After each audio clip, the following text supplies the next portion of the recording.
और ऐसे ही खबरों से अपडेट रहने के लिए हमारे चैनल को सब्सक्राइब करना ना भूलें। वायनाड पहुंचे राहुल गांधी का जोरदार स्वागत, समर्थन जताने हजारों लोगों की भीड़ सड़क पर उमड़ी। जी हां दोस्तों, आपको बता दें कि कांग्रेस नेता राहुल गांधी गुजरात कोर्ट से 2019 के आपराधिक मानहानि मामले में दोषी ठहराए जाने के बाद लोकसभा सदस्य रद्द किए जाने के बाद पहली बार अपने संसदीय क्षेत्र वायनाड के दौरे पर पहुंचे।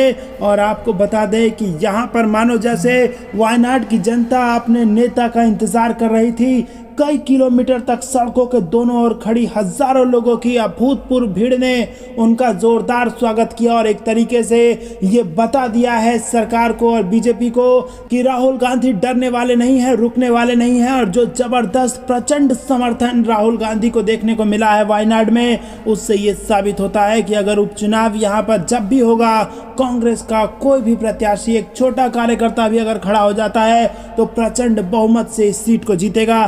कम से कम इस भीड़ ने इस बात को साबित कर दिया है। भीड़ को देखते हुए कई स्थानीय निवासियों ने दावा किया कि वायनाड में अब तक की सबसे बड़ी भीड़ थी और यहां तक कि ये उस भीड़ से भी ज्यादा थी जो 2019 के लोकसभा चुनाव के लिए नामांकन दाखिल करने पहुंचे राहुल गांधी का स्वागत करने के लिए उमड़ी थी। जी दोस्तों, राहुल गांधी ने अपना ही रिकॉर्ड तोड़ा है और अगर वहां के यानी कि वायनाड के लोगों की बात माने तो ये भीड़ सबसे ज्यादा भीड़ जो कोई भी आज तक नेता वहां पर जुटा सका है, वो सबसे बड़ी भीड़ ये थी। दोस्तों, वीडियो में आप देख भी पा रहे होंगे किस प्रकार से लोग आंखें बिछाए खड़े हैं अपने नेता के दीदार को। तो दोस्तों, क्या आपको भी ऐसा लगता है कि जल्द खत्म होगा ये जो सदस्यता रद्द की गई है, ये सब कुछ खत्म होगा, दोबारा इंसाफ होगा और राहुल गांधी न केवल सड़कों पर बल्कि संसद में भी दहाड़ेंगे? वीडियो को लाइक करके अपना समर्थन जरूर दर्ज कराइए। रुक करते हैं अगली ब्रेकिंग न्यूज की तरफ। थोपी गई चुप्पी से देश की समस्याएं हल नहीं होंगी। सोनिया गांधी के मोदी सरकार पर 5 बड़े वार और इनके मायने आपको बता दें दोस्तों कि कांग्रेस की पूर्व अध्यक्ष सोनिया गांधी ने एक बार फिर केंद्र की मोदी सरकार पर निशाना साधा और एक समाचार पत्र में लिखे लेख में मोदी सरकार पर केंद्र की एजेंसियों का दुरुपयोग करने, संसद में विपक्ष की आवाज दबाने, मीडिया पर दबाव बनाने, न्यायपालिका की विश्वसनीयता को कमजोर करने का प्रयास करने का आरोप लगाया। सोनिया गांधी ने अपने लेख में महंगाई, बेरोजगारी और किसानों के मुद्दे पर भी मोदी सरकार पर हमला बोला है। और आपको बता दें कि सोनिया गांधी ने 5 मुद्दों पर मोदी सरकार को घेरा है। सोनिया गांधी ने कहा कि थोपी गई चुप्पी से देश की समस्याओं का हल नहीं होगा। सोनिया गांधी ने कहा कि भारत के लोगों ने यह सीख लिया है कि जब आज की स्थिति को समझने की बात आती है तो प्रधानमंत्री नरेंद्र मोदी की हरकतें उनके शब्दों से कहीं अधिक जोर से बोलती हैं। सोनिया गांधी ने लिखा कि पिछले महीनों में हमने देखा कि प्रधानमंत्री और उनकी सरकार लोकतंत्र के सभी 3 स्तंभों विधायिका, कार्यपालिका और न्यायपालिका को व्यवस्थित रूप से ध्वस्त कर रही है और उनके कामों में लोकतंत्र और लोकतांत्रिक जवाबदेही के लिए तिरस्कार का प्रदर्शन होता है। रुक करते हैं ब्रेकिंग न्यूज की तरफ।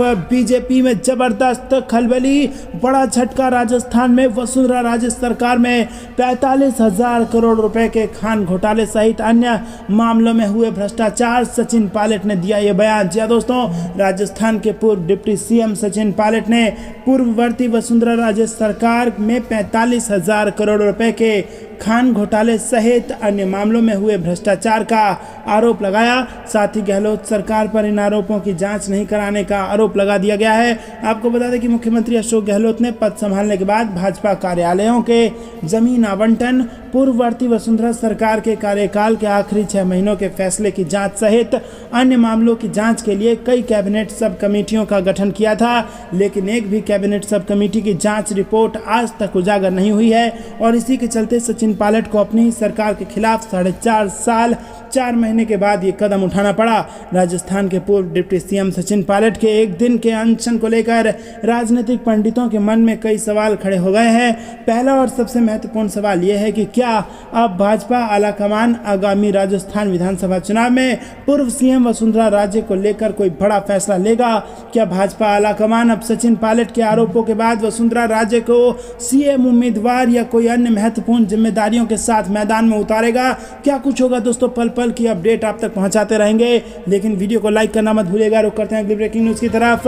मल्लिकार्जुन खड़गे के फोन पर एक्टिव हुए नीतीश कुमार, विपक्षी एकता को एकजुट करने के लिए दिल्ली रवाना। जी हां दोस्तों, आपको बता दें कि बिहार के मुख्यमंत्री नीतीश कुमार मंगलवार की शाम दिल्ली के लिए रवाना हो गए और दिन से ही ऐसी खबरें थी कि सीएम दिल्ली दौरे पर जाने वाले हैं। एक बार फिर से वो विपक्षी एकता को एकजुट करने की कोशिश करेंगे।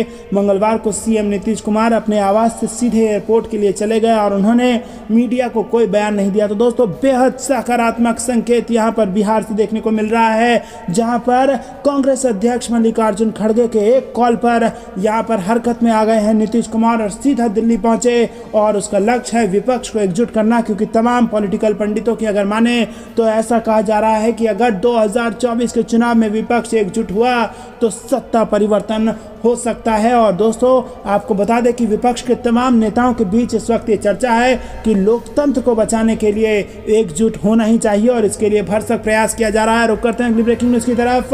बीजेपी भारतीयों की जासूस पार्टी, मोदी सरकार का नया मंत्र minimum governance maximum surveillance, Pawan Khera का बयान। जी दोस्तों, पवन खेड़ा ने कहा है कि भाजपा मिनिमम गवर्नेंस करती है लेकिन जासूसी मैक्सिमम करती है। आपको बता दें दोस्तों कि कांग्रेस पार्टी के मीडिया प्रमुख पवन खेड़ा ने कहा कि शायद अपने परम मित्र को बचाने के लिए सरकारी तंत्र और फंड का इस्तेमाल कर विपक्ष पर ताक झांक करना मोदी सरकार की मजबूरी बन चुकी है। 1000 करोड़ रुपए खर्च कर मोदी सरकार लोकतंत्र को कुचलना चाहती है।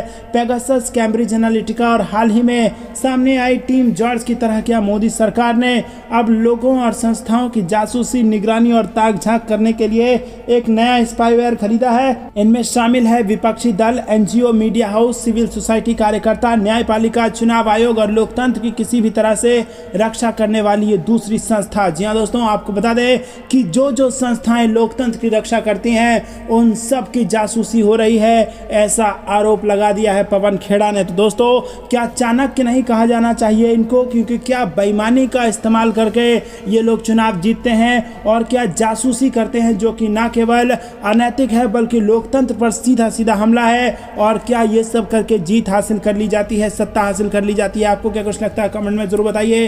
वीडियो लाइक करना मत भूलिएगा। रुक करते हैं अगली ब्रेकिंग न्यूज की तरफ।